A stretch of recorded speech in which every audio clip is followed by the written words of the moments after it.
খাদিজা বলছেন আমি টেনশন করছি যে স্বপ্ন কি দেখলাম, আর আপনি হাসছেন, এর কারণটা কি? তখন ওই ওয়ারকা বিন নাওফেল বলছেন, খাদিজা তোমার স্বপ্ন যদি সত্য হয় তবে তোমার আর একটা বিয়ে হবে। বলছে মাথা খারাপ, চারটা সন্তান হারিয়েছি, চারটা সন্তান হারা মা, দুটা স্বামী হারা, আমি আর বিয়ে করব না। বলছে খাদিজা এবার তোমার সঙ্গে যার বিয়ে হবে সেটা সাধারণ ছেলে হবে না, সেটা কি হবে হুজুর? খোদার নূরে তৈরি গোয়ামার মোহাম্মদ রাসূল, খোদার নূরে তৈরি গোয়ামার মোহাম্মদ রাসূল। তো খাদিজাতুল কুবরা চিন্তা করলেন যে আমি চারটা সন্তান হারিয়েছি, দুটা স্বামী হারিয়েছি, আমি আর বিয়ে শাদী করব না, আমি জীবনটা এমনিতেই পার করে দিব। বেরাদার বন্ধুগণ, বাবাজি আমার শোনুন, মা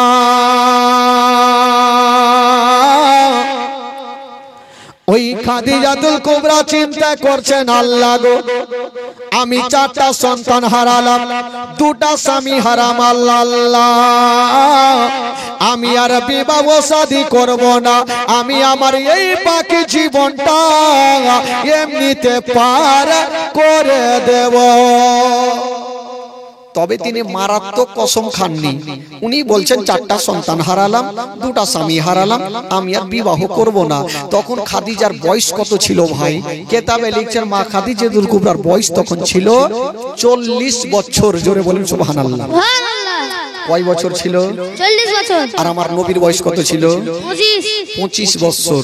তো খাদিজাতুল কুবরাকে যারা জানতো তারাই জানতো যে 40 বছর, কিন্তু যারা প্রথম দেখতো দেখে মনে হতো একটা 16 বছরের যুবতী খাদিজা। জোরে বলুন সুবহানাল্লাহ। এত দেখতে সুন্দর ছিল। তো মা খাদিজাতুল কুবরা একটা মেয়েকে ডাকলেন, যার নাম হচ্ছে নাফিসা। নাফিসা, আমার এত মাল আল্লাহ দিয়েছে, যদি একটা ভালো ছেলে পেতাম, বিশ্বাস্ত ছেলে পেতাম, আমার মাল দিয়ে আমি মুলকে সাম পাঠাতাম, দরকার হলে তাকে ডবল বেতন দিতাম। নাফিসা বললেন, খাদিজা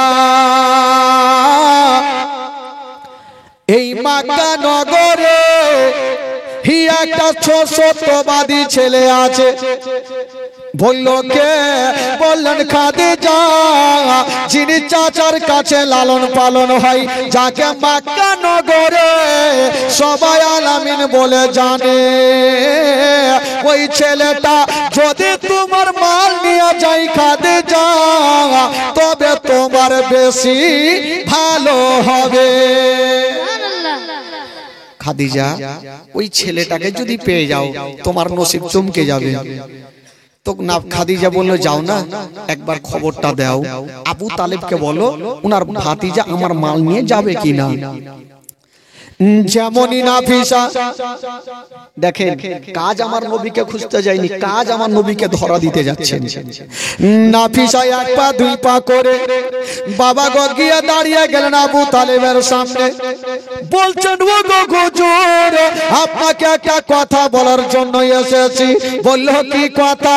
বলল আপনার ভাতিজা যদি ব্যবসা করতে চায় তবে কালকে সকাল বেলা ওই খাদিজার দরবারে তাড়াতাড়ি পাঠিয়ে দিন, আপনার ভাতিজাকে দিয়া খাদিজা ব্যবসা করতে চায়। আপনি একটু পাঠিয়ে দিবেন হুজুর। ঠিক আছে। আমার নবী আবু তালেব বলল ঠিক আছে। আমার নবীকে ডাকলেন।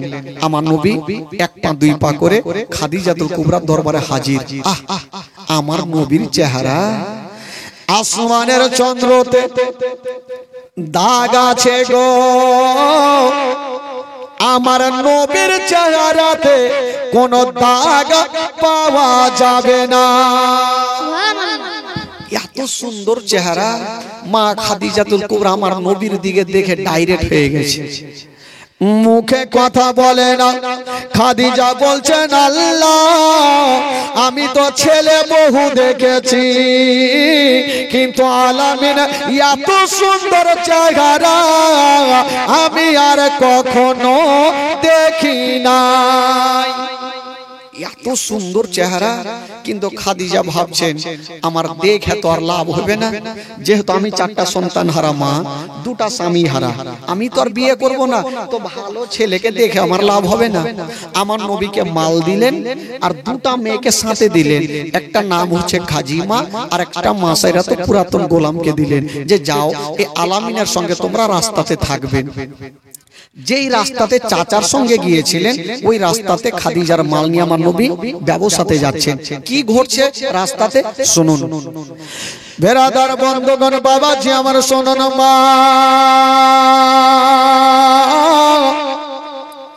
ওই খাদিজার মাল নিয়ে যেন চলতে আরম্ভ করেছেন বন্ধুরা।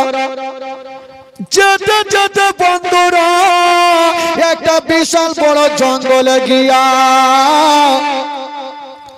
বাবা গো ওই 2টা মেয়ে বলছেন ও গো আলামিন আর এখন আমরা চলতে পারি না, চলতে পারি না, একটু গাছের তলাতে বসে যাও। আমার নবী বলল ঠিক আছে। ওই 2টা মেয়ে একটা গাছের তলাতে বসেছেন বাবা, আর আমার নবী মুস্তাফা একাই একটা গাছের তলাতে বসেছেন বন্ধুরা। যেমন বসেছেন বাবা গো দূর থেকে একজন রাখেব, উনি বলছেন ওরে তোরা কে আছো রে, তাড়াতাড়ি করে যাও আর ওই গাছের তলাতে যারা বসে আছে তাদেরকে নিমন্ত্রণ করে দাও। আবার নিমন্ত্রণ, কালকে তো নিমন্ত্রণের কথা শুনেছেন। রাহেবের একটা লোক ছুটে আসলো, হাগো তোমরা কোথায় যাবে? বলে মুলকে শাম। বলে যাওয়ার আগে ওই যে রাহেব নিমন্ত্রণ করেছে 2টা খাওয়া দাওয়া করে যাবে, তো ফ্রির খাবার তো ছাড়াই যাবে না, ঠিক আছে। ওই 2টা মেয়ে বলছেন ও গো আলামিন রাহেব যখন নিমন্ত্রণ করেছে তবে চলুন 2টা খাওয়া দাওয়া করে যাব।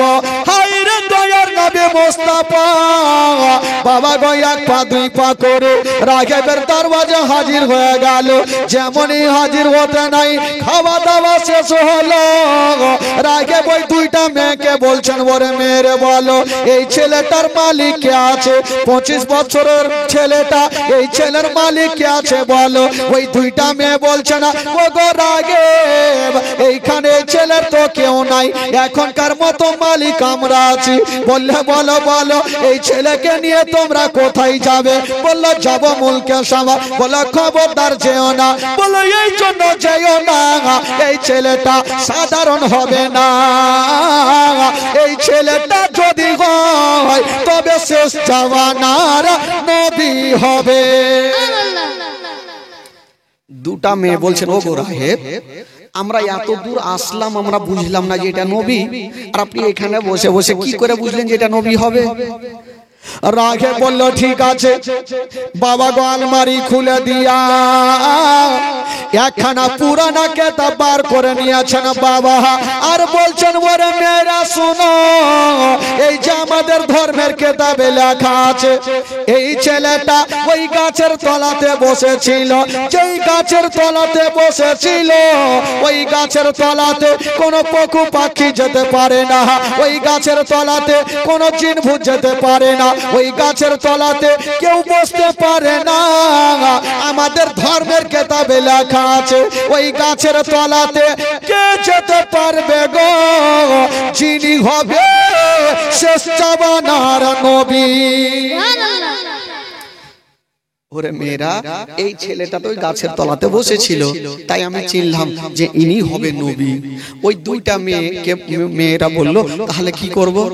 বলল মেয়েরা শুনে নাও এই ছেলেকে মুলকে শাম নিয়ে যেও না, যদি এই ছেলেকে মুলকে শাম নিয়ে যাও তবে জিন্দা ঘুরতে দেবে না।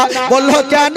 বলল এই জন্য দেবে না এই ছেলেটা সাধারণ হতে পারে না, যখন ইনার বয়স 40 বছর হবে তখন ইসলাম প্রচার করবে, ইহুদিদের ধর্মকে বাতিল করে দিয়া ইসলাম ধর্ম চালু করবে। এই ছেলেটাকে যদি তারা দেখে নাই তবে জিন্দা ঘুরতে দেবে না। তাহলে কি করব? দুটা মেয়ে ভয় পেয়ে গেল যে জানি না যদি কিছু হয়ে যায় তাহলে খাদিজাকে উত্তর দিতে পারবো না।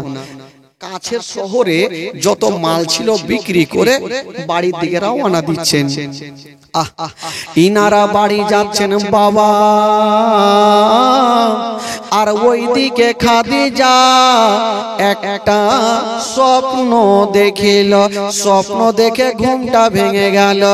মা খাদিজা ভাবছেন জানি না এত সুন্দর স্বপ্ন আমি আর আগে দেখি নাই। এত সুন্দর স্বপ্ন আমি আগে আর কোনোদিন দেখিনি। এই স্বপ্নের মানে যদি জানতে পারতাম তবে ভালো হতো। উনার একটা চাচাতো ভাই ছিল যার নাম কেতাবে লিখছেন ওয়ারকা বিন নাওফেল। ওই ওয়ারকা বিন নাওফেলের গেটে হাজির হইল।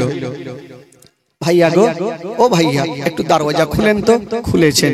বলে কি হলো খাদিজা? বলে ভাই আজকে একটা স্বপ্ন দেখলাম, তাই ভাবলাম কার কাছে মানেটা জানবো, আপনার কাছে আসলাম, একটু মানেটা বলে দেন। আচ্ছা খাদিজা বলো তো কি স্বপ্ন দেখেছো? মা খাদিজা বলছেন ভাইয়া গো আমি স্বপ্ন দেখলাম আকাশের চন্দ্র আর সূর্য আমার আগিনাতে নেমে এলো। এর মানে কি হুজুর? ওয়ারকা বিন নাওফেল একটু মুস্কি মেরে হেসে গেলে। খাদিজা বলছেন আমি টেনশন করছি যে স্বপ্ন কি দেখলাম আর আপনি হাসছেন, এর কারণটা কি? তখন ওই ওয়ারকা বিন নাওফেল বলছেন খাদিজা তোমার স্বপ্ন যদি সত্য হয় তবে তোমার আর একটা বিয়ে হবে।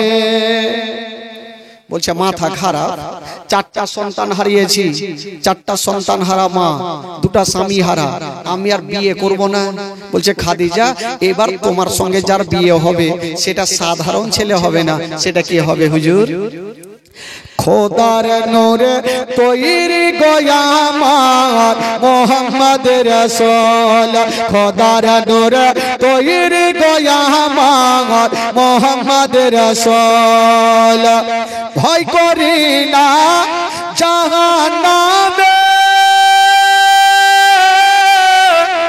আগুন ডরায় নবীর নামে রে, সে আগুন হবে ফল। খোদার নূরে তৈরি গো আমার মোহাম্মদ রাসূল, তার কলেমা পড়তে গো মোরা করব না রে ভোল, তার কলেমা পড়তে গো মোরা করব না রে ভোল। জোরে বলো সুবহানাল্লাহ। ও যার আদেশে নামাজ পড়ে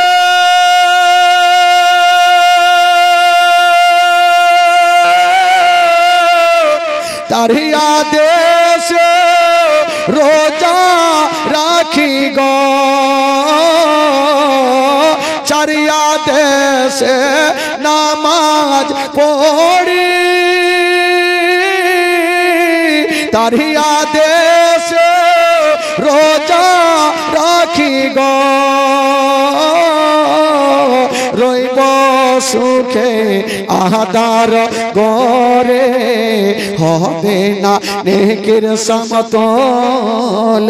খোদার নূরে তৈরি গো আমার মোহাম্মদ রাসূল, তার কলেমা পড়তে গো মোরা করব না রে ভুল। খাদিজা মনে মনে ভাবছেন বিয়ে তো করতাম না, যদি শেষ জামানার নবী হয় তবে বিয়ে করে নিব। বিয়ে তো করার মন ছিল না, নবী যদি হয় তাহলে কি আর ছাড়া যায়? বিয়ে করব। কিন্তু ওই নবী তো আমারই মাল নিয়ে মুলকে সাম গেছে, কখন আসবে জানি না। কিন্তু নবী তো মুলকে সাম যাই নাই, ও অর্ধেক রাস্তা থেকে ঘুরে চলে আসছে। আর মা খাদিজাতুল কুবরার চোখ থেকে ঘুমটা হারিয়ে গেল। ওই খাদিজা বলছেন জানি না ওই আলামিন আমার ব্যবসা করতে মুলকে সামনে আছে, কখন আসবে জানি না। যখন আসুক না কেন আমি বিয়ের প্রস্তাবটা দিয়ে দিব। আমার মাল নিয়ে গেছে জানি না।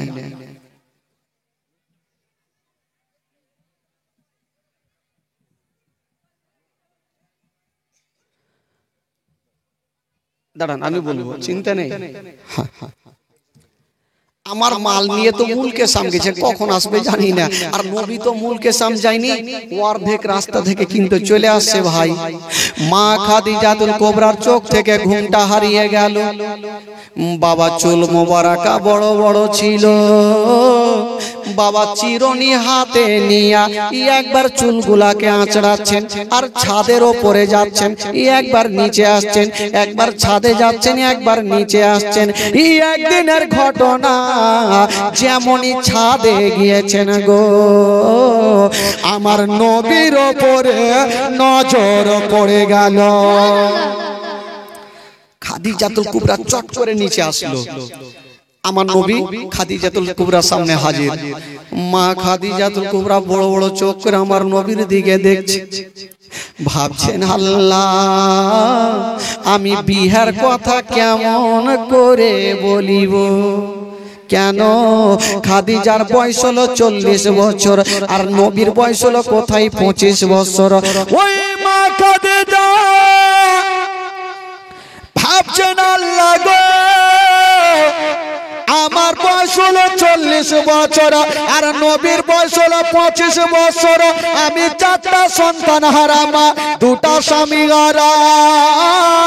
আমি এই 25 বছরের ছেলেকে বিবাহের প্রস্তাব দেব কেমনে? কিন্তু না দিলে তো চলবে না, যদি পাখি চলে যায় তাহলে সব বরবাদ হয়ে যাবে। খাদিজাতুল কুবরা আমার নবীর সামনে হাজির, বলছেন নবী গো আপনাকে একটা কথা বলবো। আচ্ছা বলো, কি বলবে বলো। আবার বলছেন নবী গো আপনাকে একটা কথা বলবো। বাবা বুকটা ফুটে কিন্তু মুখটা ফুটে না। খাদিজা ভাবছেন আমার 40 বছর আর নবীর কোথায় বয়স 25 বছর, আমি বিহার প্রস্তাব কিভাবে দিব, এই চিন্তা ভাবনা করছেন। বিহার কথাটা আর বলতে পারলেন না। বলছেন নবী গো আপনাকে একটা কথা বলবো। আপনি যে মুখটাতে চেপে আমার মূল ব্যবসা করতে গেছিলেন মুলকে সাম, ওই মুখটা অন্য জনকে দেব না হুজুর, আপনাকে এমনিতে পুরস্কার দিয়ে দিলাম, কিন্তু বিহার কথা বলতে পারলেন না। কিন্তু সমস্ত মাল সম্পত্তি বাবা গো খাদিজাতুল কুবরা আমার নবীর মজিজাগুলা দেখে পাগলিনী হয়ে গেল। কেন কি করে দেখলেন? ওই 2টা মেয়েকে যে পাঠিয়েছিলেন ডাকলেন, আরে খাজিমা তোরা যে সাথে গিয়েছিলি রে, তো তোরা কি ব্যবসা করতে যাসনি? বললেন খাদিজা কি কথা বলবো, আমরা যেই ঘটনা দেখেছি আজ পর্যন্ত জিন্দেগিতে দেখিনি। বলল কি দেখেছিস বল। বলছেন খাদিজা এই ছেলেটা সাধারণ হতে পারে না, এই ছেলেটা হলো শেষ জামানার নবী। জোরে বলুন সুবহানাল্লাহ। এই ছেলেটা হলো নবী। বলছেন খাদিজা এটা যে নবী হবে তোরা জানলি কি করে? 2টা মেয়ে বলছেন খাদিজা এই ছেলেকে যখন বাড়ি নিয়ে আসছিলাম তখন দেখলাম খাদিজা ওই গাছের ডালগুলা ভেঙে ভেঙে এই ছেলের কদমের নিচে ঝুঁকে যাচ্ছে। সুবহানাল্লাহ। আরো দেখলাম খাদিজা যত পাখিগুলা উড়ে আসতেছিল ওই পাখিগুলা অন্য কি বলে এই ছেলের মাথার উপর দিয়ে গেল না, ডান বাম দিক দিয়ে উড়ে যাচ্ছে। আরো খাদিজা দেখলাম যত বাঘ ভাল্লুকেরা ছিল ওই বাঘ ভাল্লুকেরা এসে এই ছেলের কদমে চুমা দিয়ে জঙ্গলে চলে যাচ্ছে। তাই বুঝলাম এই ছেলেটা হলো নবী। তো খাদিজা বলল তোরা ওখানে গিয়ে জানতে পারলি, আমি বাড়িতে থেকে বুঝে গেছি এটা নবী আছে। খাদিজাতুল কুবরা আমার নবীর সামনে দাঁড়িয়েছেন, আমার নবী বলছেন খাদিজা আমাকে ডবল বেতন দাও, আমি বাড়ি যাব। কিন্তু খাদিজাতুল কুবরা বলতে পারে না। কবি লিখেছেন বাবা, দেখে আপনার মোজেজা ভাগবতী মা খাদিজা সপে দিল জীবন আর যৌবন।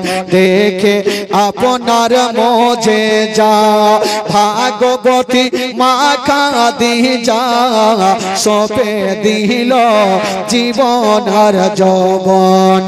কে মাল দৌলত জাগা ছিল, কে মাল দৌলত জাগা ছিল, চরণে সব সপিয়া দিল, আপনারে বানাইল আপন।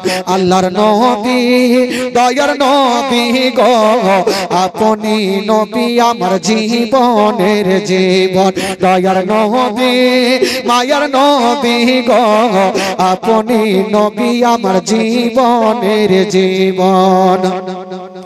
আপনি নবী আমার জীবন সাথী, অন্ধকার কবরের বাতি, আপনি নবী আমার নির্দনী আর দন। আপনি নবী আমার জীবন সাথী, অন্ধকার কবরের বাতি, আপনি নবী আমার নির্দনী আর দন। কে রাহমাতাল লিল আলামিন, আপনি উম্মতের জামিন। কে রাহমাতাল লিল আলামিন, আপনি উম্মতের জামিন। গুনেহগার উম্মতের আপনজন।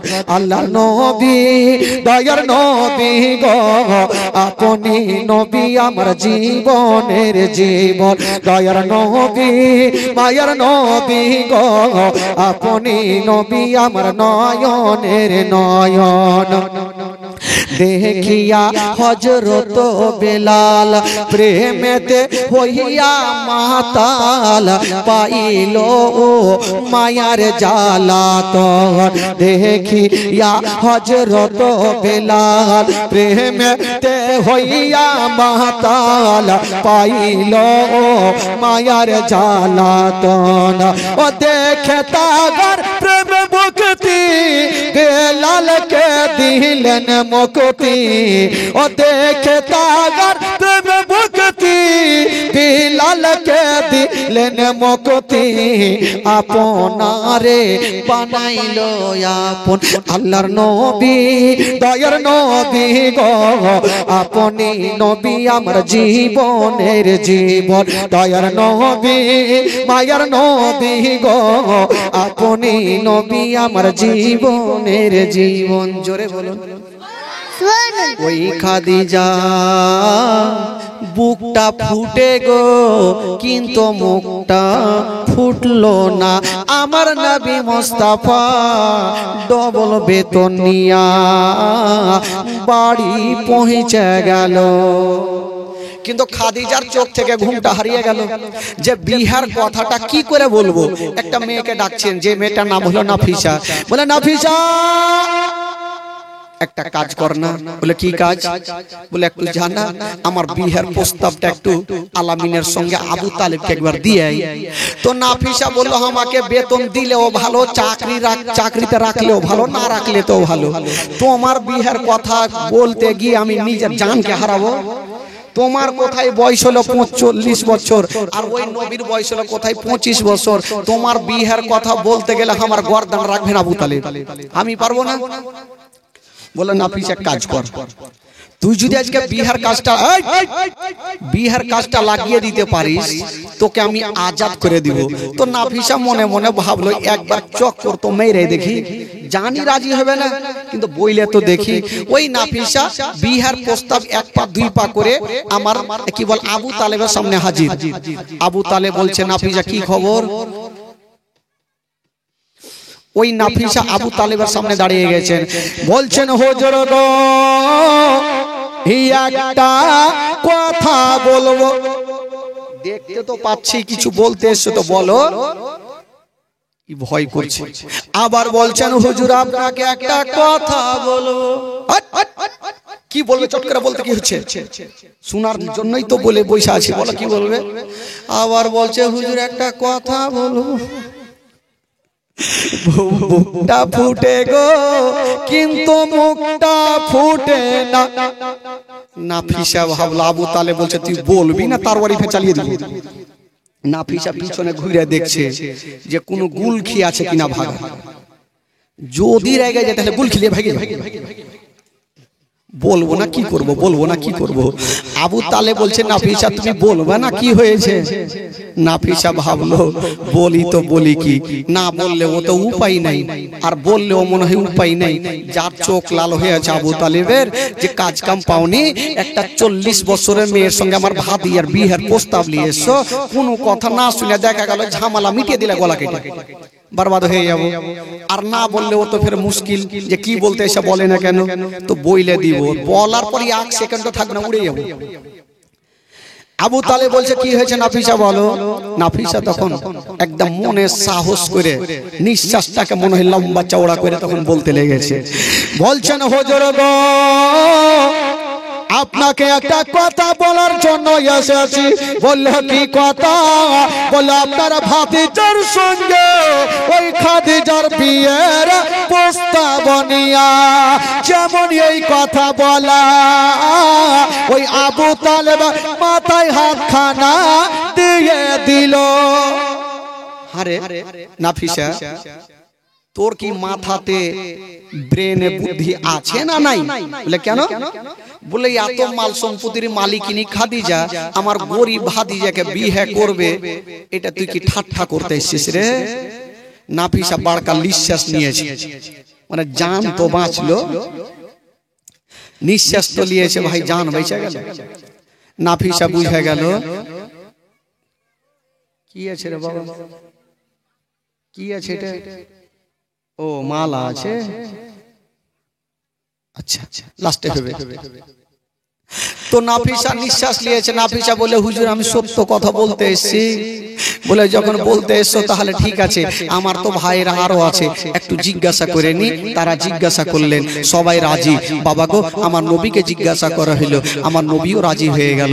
আজকাল যদি কোনো বেটাকে বলে হারে বেটা যা তোর বিয়ে দিব একটা 40 বা 50 বছরের মেয়ের সাথে, তো বেটা কি বলবে জানেন? হ্যাঁ হে বাপ তুই তো আইজ আছিস কাল নাই, 2 পায়ে কবরে চলে যাবে, তো তুই বিয়ে করে যা কবরে চলে যা, কইবে কিনা? কাজ কাম পাইনি, 2 দিন পরে পটল তুলে কবরে চলে যাবার আইজকে আমাকে বলছে 40 বছরের মেয়ের সাথে বিয়ে কর। কিন্তু আমার নবী শিক্ষা দিয়ে গেলেন ভাই। কি করে শিক্ষা দিয়ে গেলেন? একটা 25 বছরের নবী একটা 40 বছরের মেয়ের সাথে বিবাহ করবে। আমার নবী রাজি হয়ে গেল। যেমনই রাজি হয়ে গেছেন বন্ধুরা, ওরে যুবকেরা ও মা বোনেরা, ওই 25 বছর আমার নবীর বয়স আর খাদিজাতুল কুবরার বয়স হলো 40 বছর। বাবা গো ওই 40 বছর বয়সে আমার নবীর সঙ্গে বিবাহ হয়ে গেল। যেমনই বিবাহ হয়ে গেল বন্ধুরা, ও যুবক বন্ধুরা, ওই মক্কা নগরের যত গরিব মেয়েগুলা ছিল মাথায় হাত দিয়া যেন রাস্তার ধারে বসে গেছে। গরিব মেয়েগুলা রাস্তার ধারে বসে আছে। তো খাদিজা বলছেন হারে আমি বিয়ে করলাম, তোরা একটু খুশি করবি, তো মাথায় হাত দিয়ে কেন বসে আছো? বলছেন খাদিজা আজকে মাথায় হাত দেওয়ার কারণ হইল তুমি এত দান করা করেছো, মুঠি বোঝাই করে আমাদের দিয়ে দিয়েছো, তুমি গন্তি করনি, সেই টাকা থেকে আমাদের সংসার চলেছে, বেটি বেটার বিবাহ দিয়েছি। ও খাদিজা আজকে তুমি একটা লোক একটা গরিব ছেলেকে বিয়ে করেছো, আজকে তো সমস্ত মাল সম্পত্তির মালিক উনি হয়ে যাবে, তো উনি দান করবে কি করবে না, তার জন্য আমরা মনটা খারাপ করে বসে আছি। খাদিজা বললে শোনো গো, তোমরা লোকটাকে চিনতে পারোনি, তোমরা লোকটাকে বুঝতে পারোনি, আমি যা জানি, আমি যা দান করিব আমার থেকে ওই আলামিন বেশি দান করিবে। জোরে বলুন। আমি যা দান করি তার থেকে আলামিন বেশি দান করবে। বাবা গো, খাদিজাতুল কুবরার সঙ্গে আমার নবীর ঘর সংসার হইল। বাবা গো, ভালোবাসা কি ছিল ভাই, এত আমার নবী দান করেছিলেন ভাই, যত মাল সম্পত্তি ছিল সবকে নবী আমার দান করে দিয়েছিলেন। একদিন আমার নবী জিজ্ঞাসা করছেন, খাদিজা আচ্ছা বলো বাড়িতে কোনো খাবার আছে কিনা? খাদিজা বলছেন, নবী গো আপনি এত দান করেছেন নবী গো, আপনাকে দেওয়ার মতো আর কিছু জিনিস নাই। আমার নবী বলছেন, খাদিজা আছে তাও আলহামদুলিল্লাহ, না আছে তাও আলহামদুলিল্লাহ। এই কথা বলে দিয়া আমার নবী চোখে পানি নিয়ে চলে গেলেন বাবা পাহাড়ের গুহাতে আল্লাহর ইবাদত করছেন। কিন্তু খাদিজার বাড়িতে মনটা টিকে না। আহারে আমার স্বামী আমার মাথার তাজ আমার কাছে খাবার চাইলো, আমি দিতে পারলাম না। ওই খাদিজার মনটা বাড়িতে টিকলো না। বাবা গো, খাদিজা বেরিয়ে গেল জঙ্গলের দিকে। যেমনই বেরিয়ে গেছেন বন্ধুরা, একটা বিশাল বড় জঙ্গলে পৌঁছে গেল। যেমনই পৌঁছে গেছেন বাবা গো, চতুর্দিকে তাকিয়ে দেখছেন খাদিজা একটা গাছের ওপরে একটা ফল দেখতে পেল। ওই খাদিজা ফলটা পাড়তে গেল। যেমনই পাড়তে গিয়েছেন বাবা, নরম হাতখানা কাঁটাতে আঁচড়ে গেল।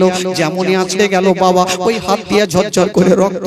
খাদিজা নিজের বাবা ব্যথাকে ব্যথা মনে করলেন না, স্বামীকে ভেবে বাবা গো ওই ফলটা সুন্দর করে ধুয়ে বাবা গো দুই টুকরা করে এক পা দুই পা করে আমার নবীর সামনে গিয়ে দাঁড়িয়ে গেছেন। বলছো নবী গো একবার মাথাটা তুলুন। আমার নবী যেমনই মাথাটা তুলেছেন বাবা,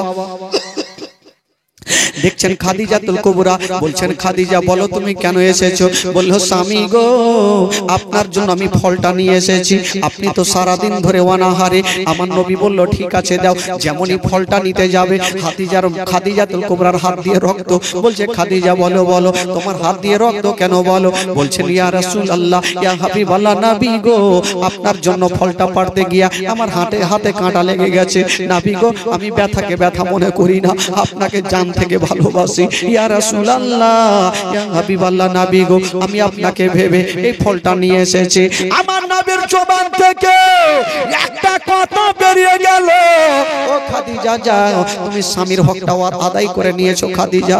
ও খাদিজা আমি নবী তোমাকে একটা কথা বলে দিলাম, ও খাদিজা যাও যাও, আজকে তোমার জন্য জাহান্নামের আগুন হারাম হয়ে গেল।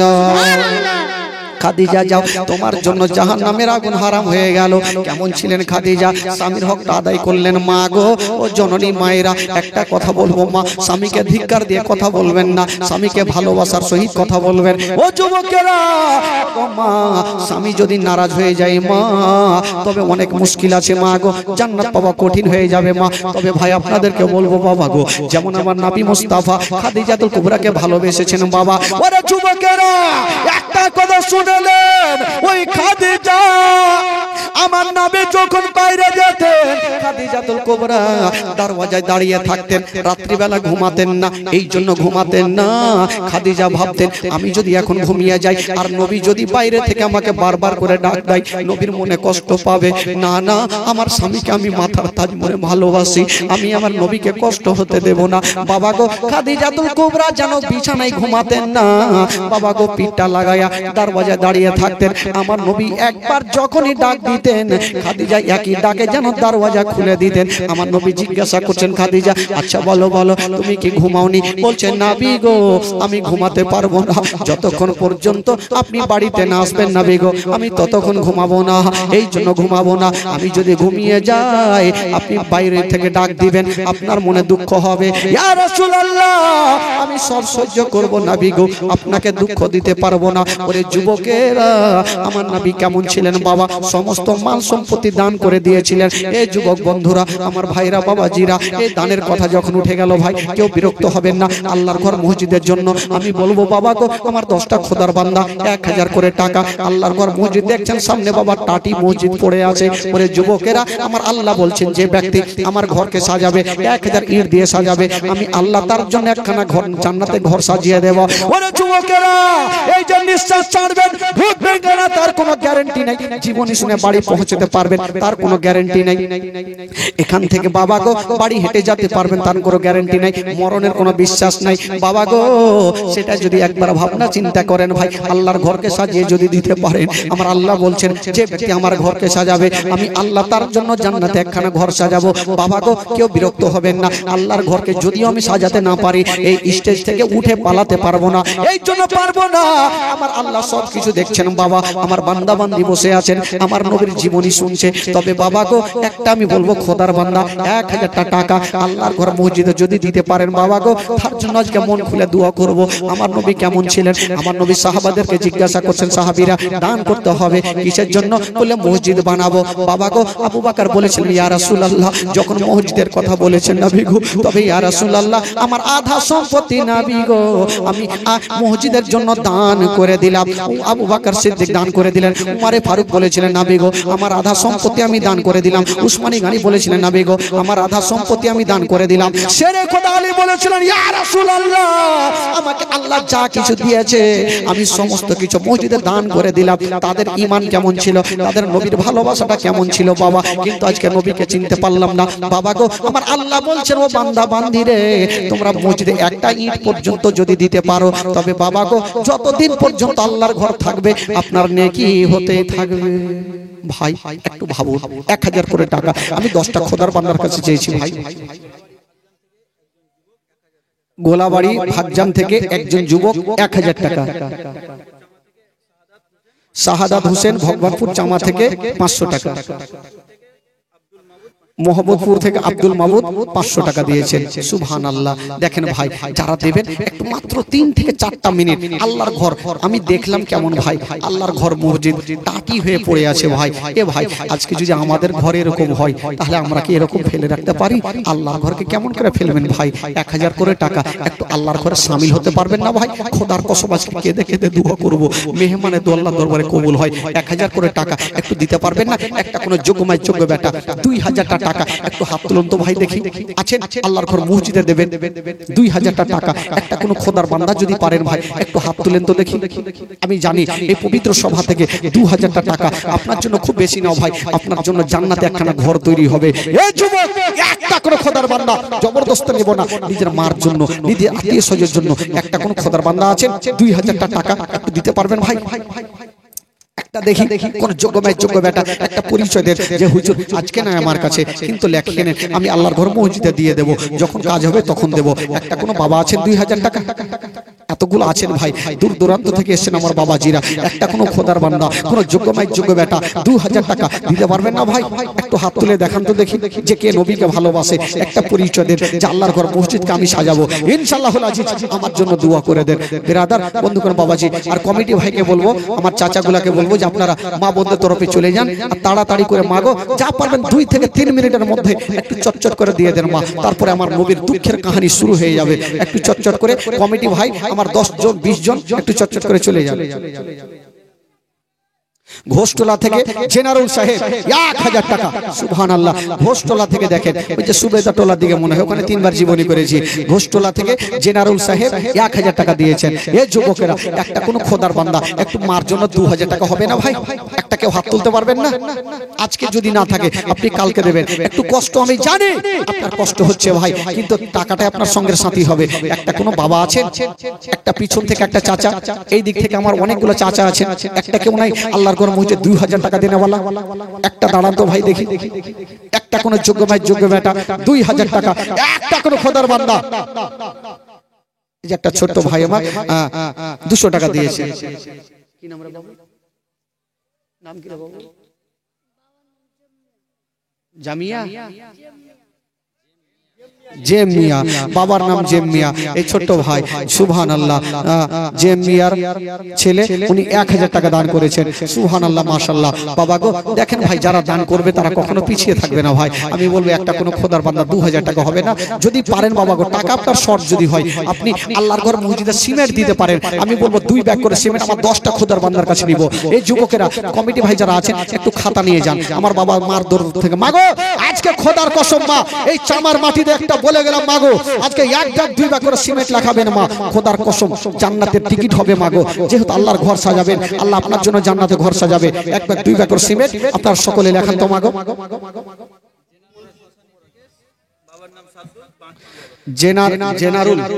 জেনারুল ভাই শ্মশানি থেকে 2000 টাকা পাওয়ার জন্য সুবহানাল্লাহ একবার জোরে নারে লাগান তো ভাই, একটা মুড়িয়ে দেন নারে তাকবীর।